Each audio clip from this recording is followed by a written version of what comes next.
Bismillahirrahmanirrahim. Para penonton video saya yang dimuliakan Allah, barusan kita saksikan sebuah video praktek salat kilat namanya.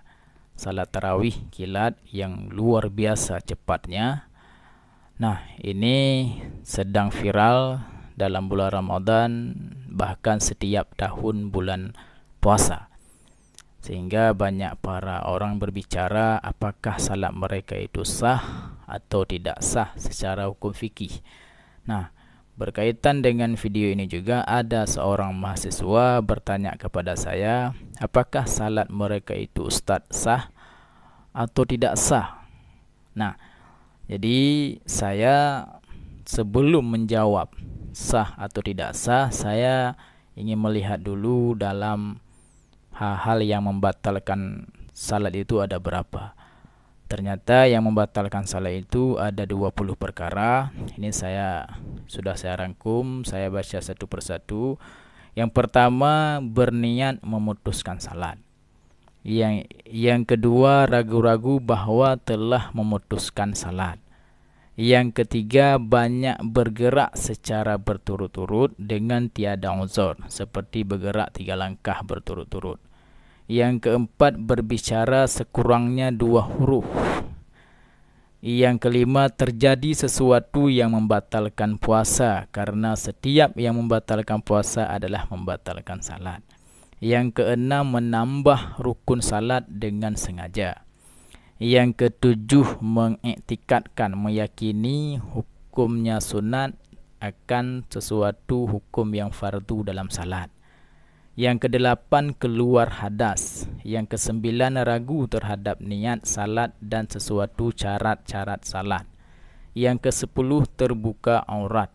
Yang kesebelas, berpaling dari kiblat. Yang ke-12, murtad. Yang ke-13, nampak sesuatu yang wajib tertutup dengan khauf sepatu. Ini bagi orang yang mengerjakan salat dengan menggunakan khauf sepatu. Yang ke-14, bersambung najis dengan orang salat tersebut. Yang ke-15, mendahulukan sesuatu rukun fi'li dari rukun fi'li yang lain. Yang ke-16, meninggalkan salah satu rukun salat. Yang ke-17, mengerjakan rukun yang memanjangkan rukun yang pendek. Yang ke-18, mendahului imam 2 rukun fi'li. Yang ke-19, mengikut dengan orang yang tidak boleh diikuti. Yang ke-20, menggantikan niat salat kepada niat yang lain.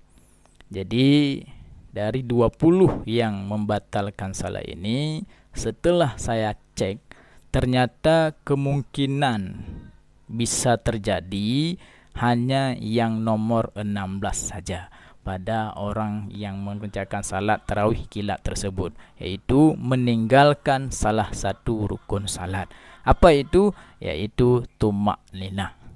Katanya mereka tidak ada tumak-ninah dalam salat. Salat luar biasa cepat. Kita sudah saksikan tadi. Jadi apakah jadi mereka meninggalkan tumak-ninah. Jadi tumak-ninah itu rukun atau bukan rukun. Nah, sehingga kalau tumak-ninah itu rukun, maka salat mereka tentu tidak sah karena tidak ada tumak-ninah. Nah, baik, sekarang saya ingin melihat tumak-ninah itu dalam pandangan ulama fikih 4 mazhab. Saya lihat dalam kitab Al-Mawsu'ah Al-Fiqhiyah. Nah, di sini disebutkan tumak-ninah. Apa arti tumak-ninah? Tumak-ninah wa tumak-ninatu istilahan hiya istiqraru al-a'dha'i zamanan ma. Menetapkan anggota tubuh sesaat, sebentar saja. Itu pengertian tumak-ninah. Jadi bukan menetap lama, sudah menetap anggota tubuh sebentar, itu sudah terjadi tumak-ninah pada rukun-rukun salat. Seperti rukuk, i'tidal, sujud dan duduk antara 2 sujud. Nah, hukum tumak-ninah. ikhtilafal fuqaha fi hukmil tuma'ninah fi salat. Telah berbeda pendapat para fuqaha ahli fikih tentang hukum tuma'ninah dalam salat. Ini saya sudah dapat kesimpulan bahawa hukum tuma'ninah dalam salat itu khilafiyah, bukan perkara ijma' sepakat para ulama, tapi masalah khilafiyah. Fazahaba Syafi'iyah wal Khanabilah wa Abu Yusuf minal Khanafiyah wa Ibnul Khajib minal Malikiyah ila anna tuma'ninah ruknun min arkanis salah.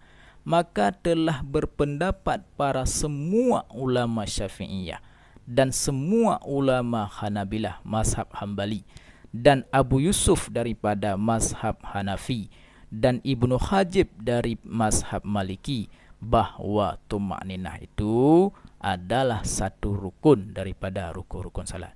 Jadi mazhab Syafi'i, mazhab Hambali dan menurut Abu Yusuf, Ibnu Khajib dari mazhab Maliki bahwa tuma'ninah itu adalah satu rukun daripada rukun-rukun salat. Memang benar dalam mazhab Syafi'i tidak ada khilaf bahwa tuma'ninah itu satu rukun daripada rukun salat. Kenapa bisa ada hukum seperti ini? Karena ada hadis li hadis al-musi'i salatahu. Karena ada hadis orang yang buruk mengerjakan salatnya. Wahwa yaitu anna rajulan dakhalal masjidah. Seseorang masuk masjid. Ini hadisnya. Fasalla lalu mengerjakan salat. Summa ja'a kemudian datang kepada Rasulullah. Fasallama ala nabi lalu memberi salam kepada Nabi sallallahu alaihi wasallam. Faradda alaihi lalu Rasulullah menjawab salamnya. Summa qala kemudian Rasul berkata, irji fasalli, kembali kamu ke tempat salat, fasalli lalu salat kembali. Fa innaka lam tusalli, karena engkau belum mengerjakan salat. Fa'ala zalika salasan, itu beliau melakukan seperti itu disuruh oleh Rasulullah sampai 3 kali bolak-balik. Thumma qala kemudian dia berkata, wallazi ba'asaka bil haqqi ma uhsinu ghairah, demi yang mengutuskan engkau dengan hak, apalagi yang bisa saya lakukan yang baik selain itu. Fa'allimni, maka ajarilah aku. Faqala, maka berkatalah Rasulullah, iza qumta ila salah fakabbir. Ya, ini diajari oleh Rasulullah. Apabila kamu mengerjakan salat, maka bertakbirlah. Summa qra' ma tayassara ma'aka minal Qur'an. Kemudian baca sedikit ayat Al-Qur'an. Summa rka' hatta tatma'inna raki'an. Kemudian kamu beruku sehingga kamu bertumakninah dalam rukuk tersebut. Nah, ini hadisnya. Tsummarfa hatta ta'tila qa'iman. Kemudian kamu bangkit dari rukuk beriktidal. Summasjud hatta tatma'inna sajidah. Kemudian kamu sujud sehingga kamu bertumakninah dalam sujud tersebut. Tsummarfa hatta tatma'inna jalisan. Kemudian bangkit dari sujud, duduk antara dua sujud, kamu juga bertumakninah di situ. Summasjud hatta tatma'inna sajidan. Kemudian kamu sujud lagi dan juga bertumakninah dalam sujud itu. Summa fa'al zalika fi salatika kulliha. Lalu kamu kerjakan demikian yang saya ajarkan ini dalam salat kamu secara total. Wa mahallut coba lihat apa itu suara enggak apa. Wa mahallu tuma'ninati indahum fi ruku' wa sujud wal i'tidali min ar-ruku' wa julus baina sajadatain. Jadi mahal tuma'ninah indahum fi ruku'. Jadi di mana letaknya tuma'ninah di sisi mereka, yaitu di dalam ruku', sujud, i'tidal dan duduk antara dua sujud. Jadi disitulah terjadi tuma'ninah menurut pendapat para mazhab Syafi'iyah, Hambali yang tadi. Kemudian sahabat Hanafiyah ada Abu Yusuf. Kemudian berpendapat mazhab Hanafi, para ulama dalam mazhab Hanafi semuanya selain Abu Yusuf yang tadi, bahwa tuma'ninah itu wajib walaysa bi fardin, dan dia bukan hukum fardu. Karena dalam mazhab Hanafi wajib dengan fardu itu beda. Wa yusammunaha, mereka menamakan tuma'ninah itu dengan ta'dilal arkan. ta'dilal arkan, bukan tumakninah. Wahiyya sunnatun fi takhrij Jurjani.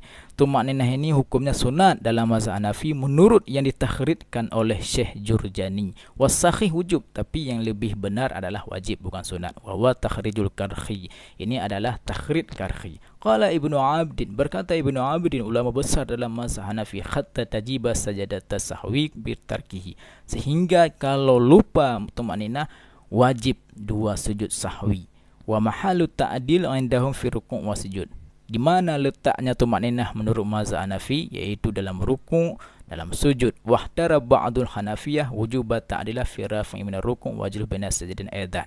Jadi sebahagian ulama-ulama dalam mazhab Hanafi berpendapat juga wajib pada i'tidal dan pada duduk antara 2 sujud.